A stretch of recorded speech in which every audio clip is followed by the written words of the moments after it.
squad here hails from all across the city, but most importantly, they say they're a true sisterhood.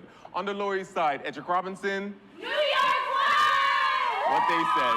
Through education, the festival aims at making veganism both fun and approachable. Commuters here say it doesn't matter which side of this elevated platform you exit or enter, whether it be the right side or the left side. All right, so I'm about to ride along with the sheriff's department as they search the neighborhood for some of these illegal vehicles. We'll see how it goes. So after getting a haircut, you absolutely feel and look your best. Clients tell me that it's great to just check in with someone. We've been seeing parishioners and neighbors stopping by, some with flowers, candles, and cards, to show some love for a man that they describe as a pillar in this community.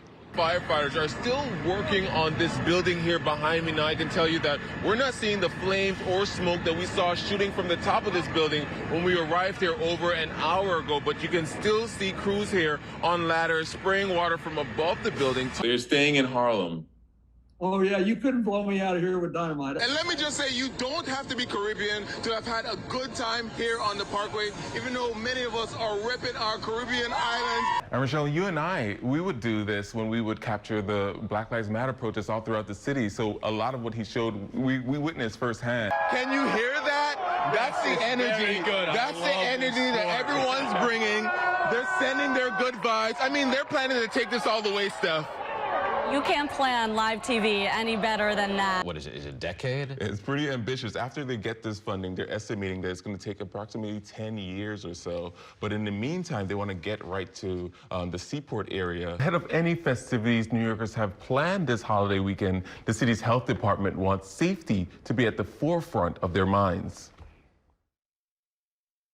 I'd rather be safe than sorry. Alexander Ayala and his mother say they're not playing around this holiday weekend because they plan on seeing relatives. The most important thing for me is keeping my mother safe. The city health department says testing precautions like they're taking can help protect New Yorkers and others from getting COVID-19 as we lead into the busy holiday weekend. On my way home for Passover.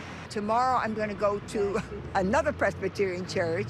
The city's health department strongly recommends masking in public indoor settings, especially when in groups where people's vaccination status is unknown. This is my greatest achievement, creating, establishing, and seeing all the kids. Peter Westbrook is building a fencing dynasty right here in the city. He's a 13-time national fencing champion, an Olympic bronze medalist, and let's not forget, the first African-American to win an Olympic fencing medal. All things he says he never dreamt of when he started the sport at the age of 13. When I grew up in the housing projects, no one ever said anything good about me. Only positive thing was from my mother. As soon as I got involved in the sport, this is the first time I ever heard positive things about me in my life. Westbrook's hard work and dedication landed him a scholarship to NYU. He says he was trained by a Hungarian master and able to represent the United States in a sport that lacked diversity. For the past 30 years with his foundation, he's been dedicated to changing that. This is a typical European sport. It's not exposed to the African American community. My job is to show the whole country, everyone that watches this program, that hey, no matter who you are, people of color, even people of color that have not been exposed, we can excel. The haircut's gonna be one way to make you feel good.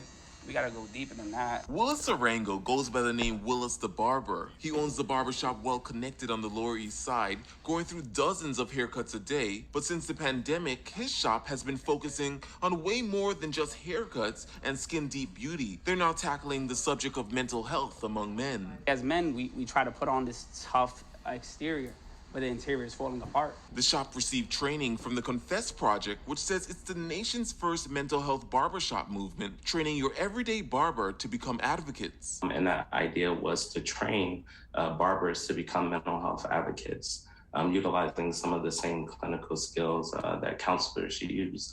And while it's not counseling, it's these skills that we do believe can ultimately change our community and extend the life of Black and brown men. So she was sleeping, and then she just Orengo says that mental health training they received focuses in on a barber's regular interaction with their clients, you know, that in-the-seat small talk.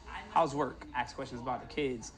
You got any plans this week? You start hearing the tone of their voice start to change, and then that's when you kind of like break in little by little and, you know, start asking like the good questions to help them out.